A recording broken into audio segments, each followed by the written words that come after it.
Hey guys, it's DDD, and I'm back with episode number 9 of my podcast, DDD's podcast. What I call not really a podcast in a lot of my episodes. So, or really all of them so far, I've been titling them not really a podcast and then putting the title. I feel like it's only appropriate too that I should give credit to the person who did inspire me to come up with that title for now. And it's this wrestling podcaster that I listen to with her channel named Wrestling in Color. And she talks about different wrestling topics. She gives reviews and overviews, analyzes the product, all that sort of thing. And she's very pro-black, and since I'm saying she's obviously a black female. So I find her to be a treasure within my little wrestling community and world that I love. I enjoy listening to her because I feel she's very educated, insightful, and very entertaining to listen to. So without obviously making it all about her, I'm just saying that that's what inspired me to come up with that name, because I kind of feel like it fits with what I'm doing. It's like, this is a podcast, but I almost feel like it's not really a podcast, or it's not the most polished podcast. So it just kind of felt like a safe title or whatever to go with. But I'm not going to say that that's the official name of my podcast, because that would be blatantly stealing. I feel like at that point, like, I got to eventually come up with my own name and figure all that out. But for now, I feel safe just kind of going with that.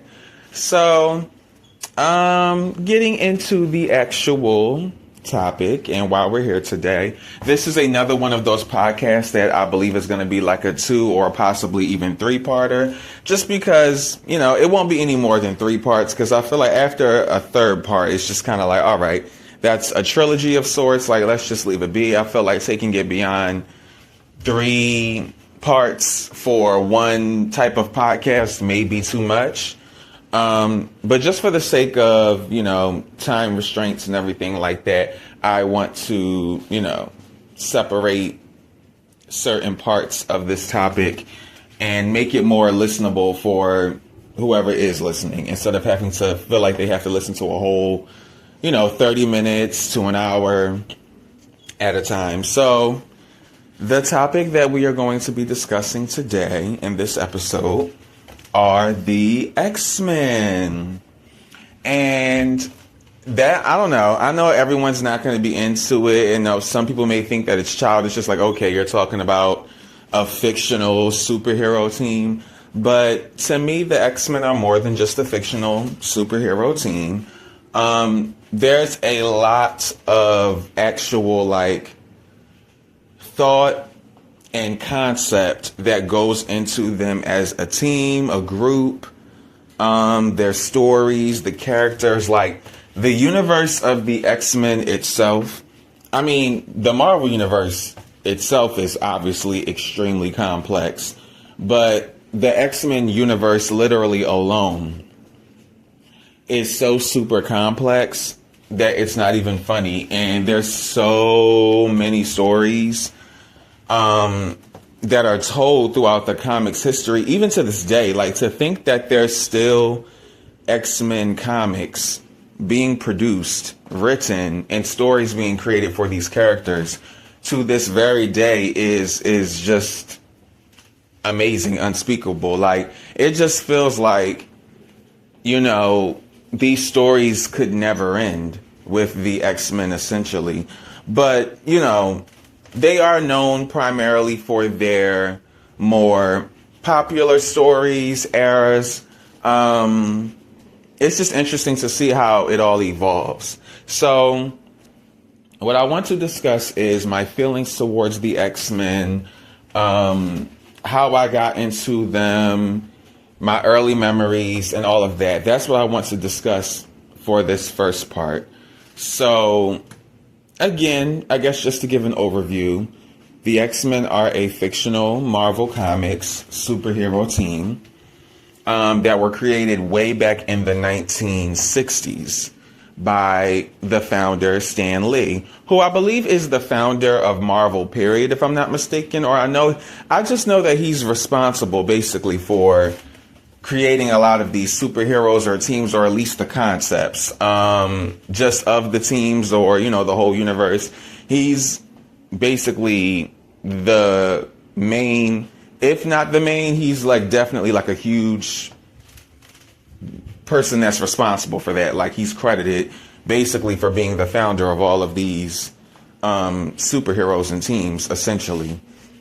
While, you know, obviously newer characters may have been created down the line, he's the basically genius behind the overall vision. So the X-Men were originally created in the 1960s. And they were always like founded and led by Professor X, Professor Charles Xavier, who I feel like is one of the more popular characters or figures within the universe. Like, most people I feel like know who Professor X is, essentially, if you just say that loosely. I think he's made quite the name for himself over the years, and, you know, within the movies and everything like that. So what a lot of people don't know is that when the X-Men first came out in the 1960s, there was an original team of 5. Like, for example, Wolverine, even though he's obviously the most popular X-Man at this point, the most popular character within the universe, he was not always a part of the team, and he actually wasn't an original member of the team. The 5 original members of the X-Men were Cyclops, who is always recognized as the very first X-Man, and also the team leader. So it's Cyclops, it was Angel, the Beast, Iceman, and Marvel Girl, who really is Jean Grey, but her code name was Marvel Girl. I don't know when that was dropped, because I feel like at some point the whole Marvel Girl name was dropped. I don't know if I missed where, you know, that was a thing, if it was actually acknowledged. But I feel like at one point in the beginning, she was heavily referred to as Marvel Girl. And at some point, it's like she just kind of became Jean Grey. And, you know, obviously, eventually she became the Phoenix and all that. I'm going to eventually get into that, because that's actually my favorite X-Men storyline of all time. I know it's a lot of people's. It's actually arguably considered the most popular and well-received X-Men storyline of all time. Despite the fact that its adaptations of the original saga haven't always been, you know, appreciated or met with good reception. Overall, the story of the Phoenix is considered a classic amongst fans, a cult classic.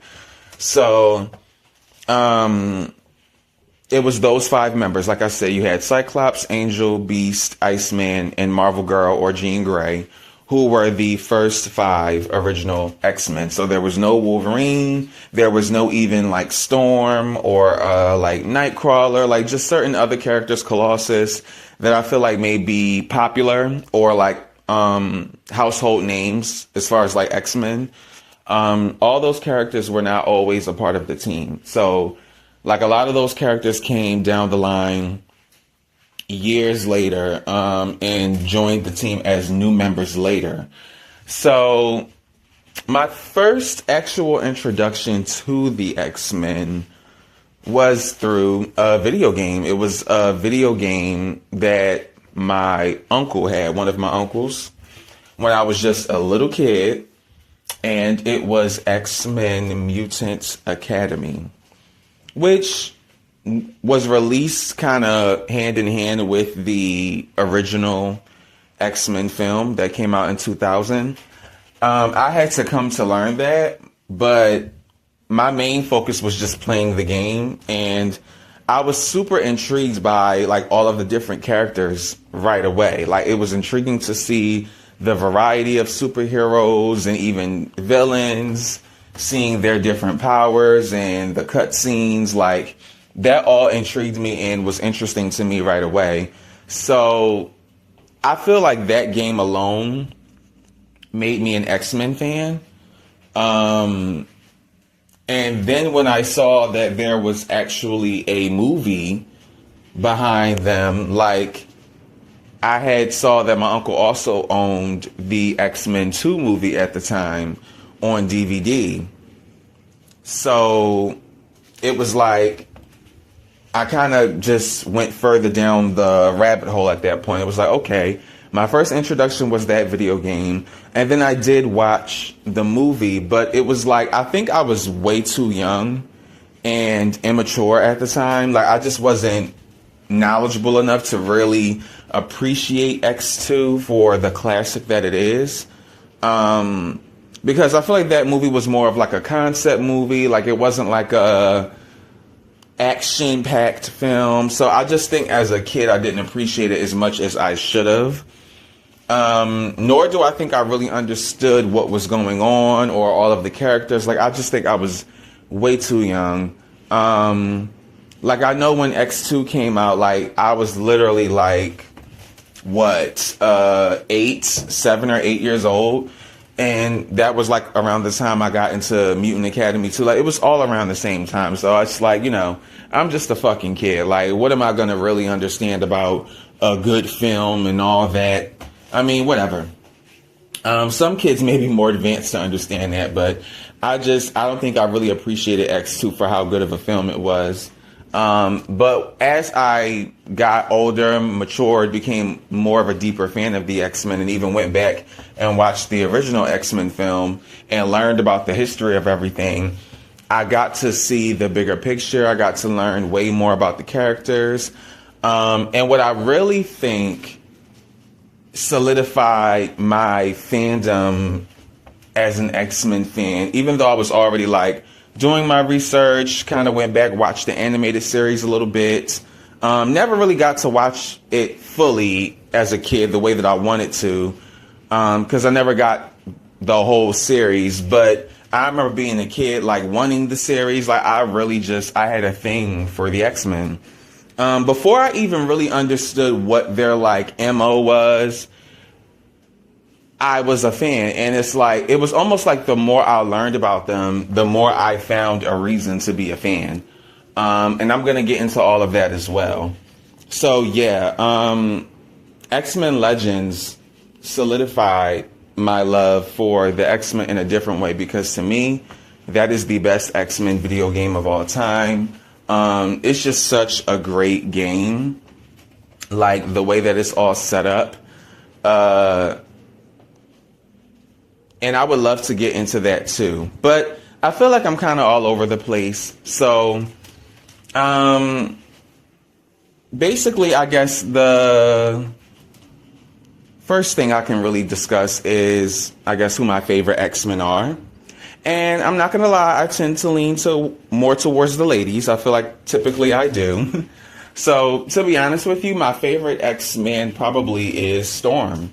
I do believe it's Storm. And the reason why my favorite X-Men is Storm is, one, I don't care. Yes, it's because she's black.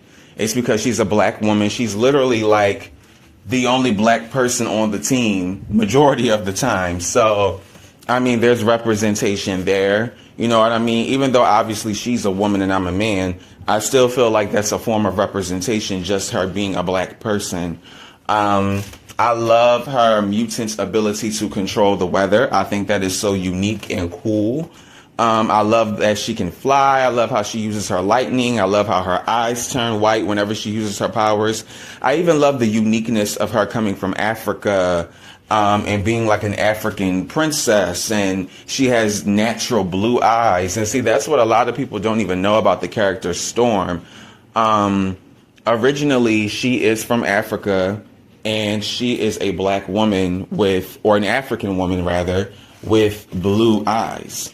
Like, her natural eye color is blue. It's not brown. She's just not like, you know, the typical black girl with brown eyes or even hazel eyes, green eyes. She has blue eyes, which is typically expected, I guess, of, you know, the European race or ethnicity. So, you know, that's very interesting to me. But I said I wanted to keep all of these podcasts, 15 minutes. So I kind of started with that, just kind of introducing you guys to the fact that I really love the X-Men, kind of how I discovered them and who my favorite X-Men is, just like my early memories. So in the second part, I'm going to get into what my favorite X-Men storyline is. And then for the third part, what I believe I'll do is just kind of wrap up overall my theory of the X-Men, how I feel about them, and why I love them now as deeply as I do. Like, I'm going to give a retrospective on that. So thank you to you guys, whoever listens to part 1 of this podcast, and see you guys in the next part. Bye.